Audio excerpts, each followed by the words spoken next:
When my wife Emily and I first saw her, she was sitting on the steps of the county orphanage, staring at the horizon.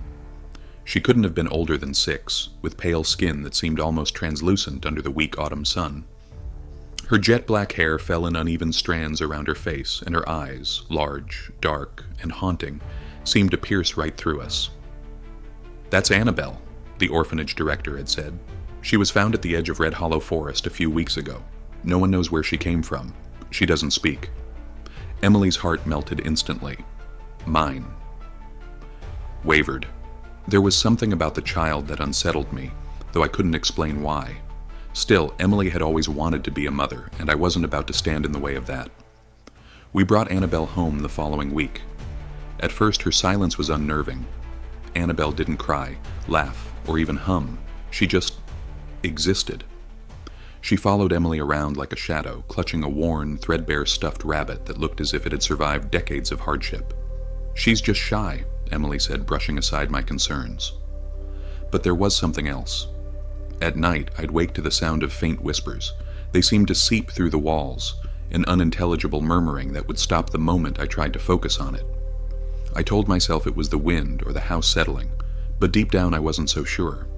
Annabelle, for her part, seemed to grow more comfortable with us, or at least with Emily.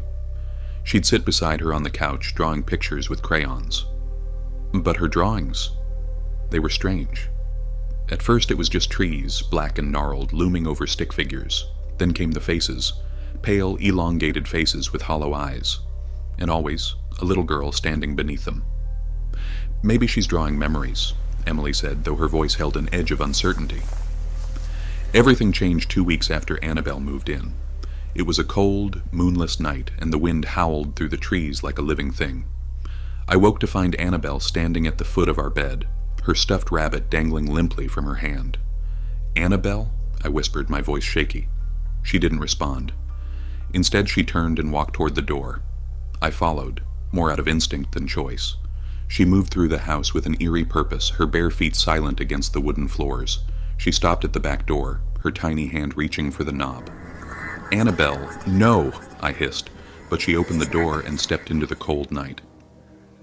The forest loomed ahead, a dark wall of twisted branches and shadow. Annabelle walked toward it as if drawn by an invisible thread. "Emily!" I shouted, but my wife didn't stir. I had no choice. I followed Annabelle into the woods. The deeper we went, the stranger it became. The trees seemed to close in around us, their skeletal branches blocking out what little light there was. The air grew colder, and the whispers I'd heard at night returned, louder now, weaving through the darkness like a sinister melody. "Annabelle, stop!" I called, but she didn't even glance back. And then I saw them. Figures, pale and featureless, standing between the trees, their heads tilted unnaturally, as though they were listening. My heart pounded in my chest as I realized they weren't standing still. They were moving, closing in on us. "Annabelle!" I shouted, rushing forward to grab her. She turned to me then, her dark eyes wide with something I can only describe as terror. For the first time she spoke, her voice a hoarse whisper that froze me in my tracks. "Don't let them take me." The figures surged forward, their hollow faces stretching into gaping maws. I grabbed Annabelle and ran, the branches tearing at my skin as the whispers grew deafening. When we burst out of the forest and into the clearing behind our house, the whispers stopped. I collapsed to the ground, holding Annabelle tightly as she sobbed into my chest. The next morning, Emily found us on the porch, her face pale with worry. I told her everything, but she refused to believe me. "You were dreaming," she insisted. "You probably sleepwalked into the woods." But Annabelle knew. She clung to me like her life depended on it, and for the first time I felt the same. That night I sat with Annabelle in her room, watching over her as she slept. The stuffed rabbit was tucked under her arm and her breathing was slow and even. Then as the clock struck midnight, the whispers returned. This time they came from the rabbit.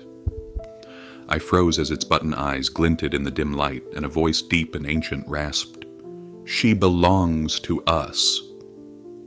I grabbed the rabbit and threw it into the fireplace. Annabelle woke with a scream and the house shook as if the forest itself was roaring in anger. The whispers stopped. We moved the next day, leaving the house and the forest behind. Annabelle hasn't spoken since that night, but she doesn't need to.